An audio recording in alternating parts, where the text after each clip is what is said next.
police. Well, I find it just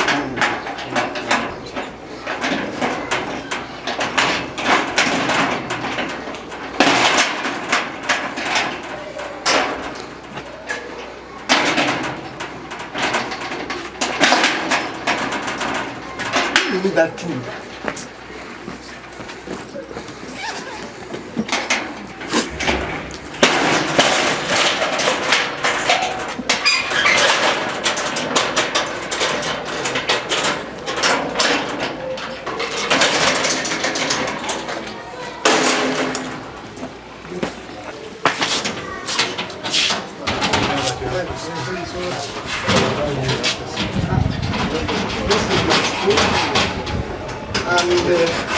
There is not anybody that we expect to be anything here apart from myself. I have the license of this place.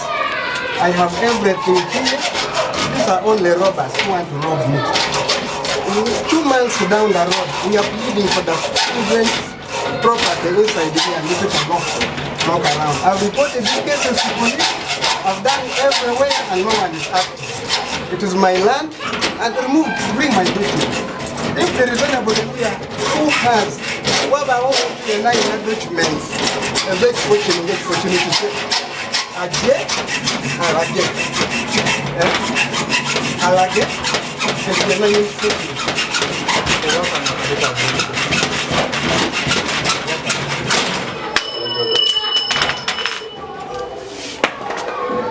down there inside the house.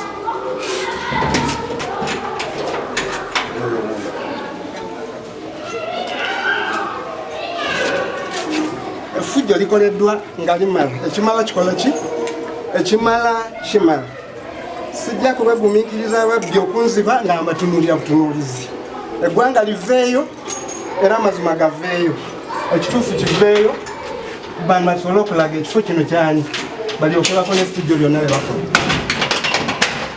kati wano womenya wuwo wano wange bateekawo kofula eno okunsibirayo ne documents z'abaana ne basibirayo be baani abasibayo ebintu by'abaana. Who are they? This is my office.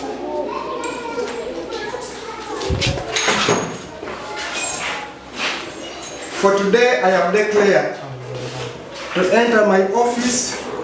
Lucas has no authority here. Tewali muntu yenna alina obuvunaanyizibwa bw'ekifo kino. Lucas talina buvunaanyizibwa bw'ekifo kino. Kyange ekyo Isaac mutabani wange talina buvunaanyizibwa bw'ekifo kino.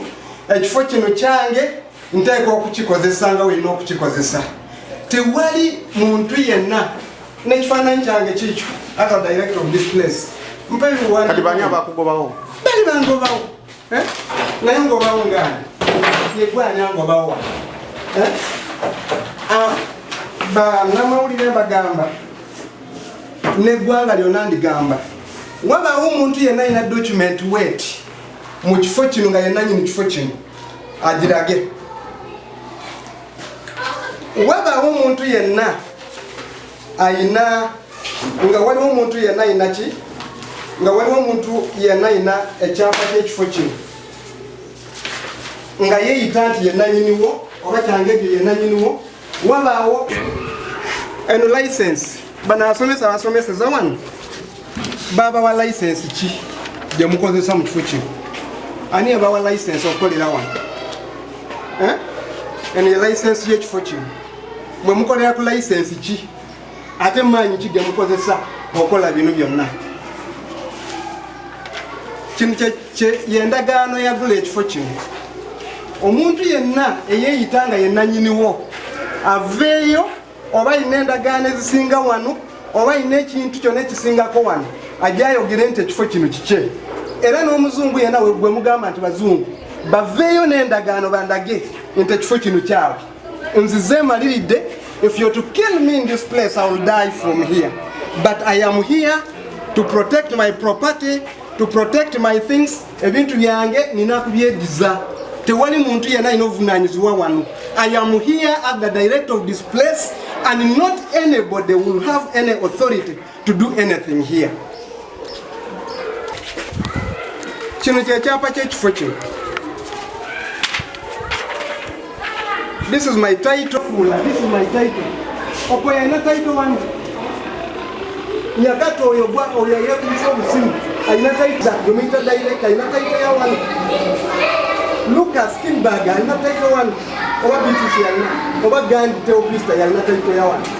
Ningi dewo. I am here. Come for me. I am there.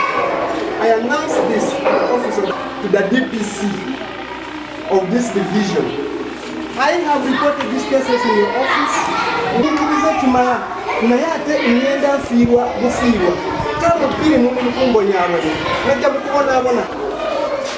Yeah, I say this is the registration of this school when I was just beginning it in 2016. Waba umuntu yene yaliwo in 2016 ngantandika Essomero nekubuleta kanendi gula muje muwakane oba muje mwogere kyonna.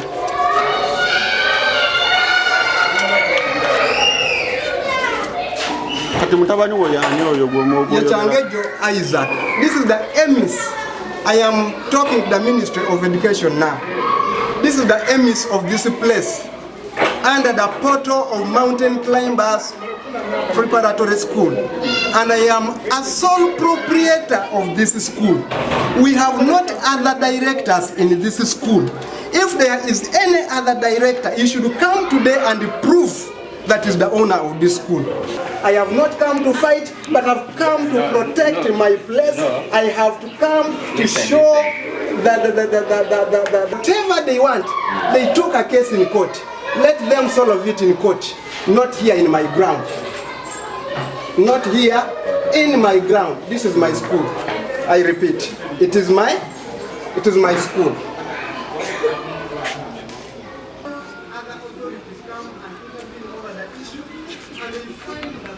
One poto ya Mountain Climbers never you.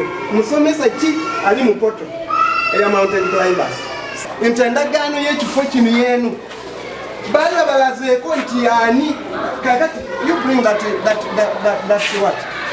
That title there. I mean that plan. Mwana ni mgamba kakati gundi ya Zimba plan him. Let me show you the plan of this place. Does it read Opoya? Does this plan read Opoya? Or it reads Nyakato? Does this plan read Opoya? Does it read Nyakato? Does it read Changejo Isaac? Who does it read? Kati muliwo kulwana. Muliwo kulwana. So, in this, teach them rightfully and show them the right thing. If you teachers can go messing up to that extent that you are not even shown the right thing to be done in that area, then in particular, who are you going to teach and direct the right way? Who are you going to teach? And all scandals, and I've been going through them, and I've been patient. So not any rebel can just come and take over from nowhere. Who is he? Who is Opoya? Who is Changejo? Who is he? Who are they here? Let them come and show themselves. Say, I want them here. Let them come and show that they are the owners of this school. If they can show themselves when I'm here, then they are the owners. If they cannot show, then they are robbers. Let Gift come and show you that she is the owner of this school. Let her come and show you. I speak, you're getting that. Send it to Lucas. Let Lucas come and prove. Let Beatrice come and show if she's the owner of this school. That she is the owner of this school. If they can do that, please, we'll find a way of settling with the teachers and the rest of the things, and work continues. If it doesn't, you pack and leave this place. It may be a laughter, it may be a story.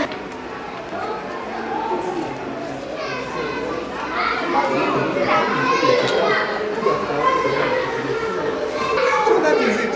I've waited for long.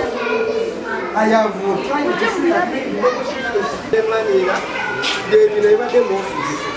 But I want to documents zaabwe mugenda ne mukubira essimu kyokka mwagala ofiisi yange. These are pass slips of the children that they need them. But you are here seated at your teachers. If you did not get your pass slips, how could you become a teacher? Singa tewafuna biwandiiko wandifuusa otya omusomesa nga bagalira ebintu byawantu walifuusa otya omusomesa bibinu. I do speak to Madam Janet Museveni. The reason to why I've been here, the reason to why I was at the office of the president was because of these issues here. There are children of Uganda who were going to miss their education because their documents are locked inside the office and illegal. So when all these things keep happening in the world, if these things keep happening in our country, if these things keep happening in this area, then how patient can we be with that character? Doing such funny things, torturing children to this extent. They look for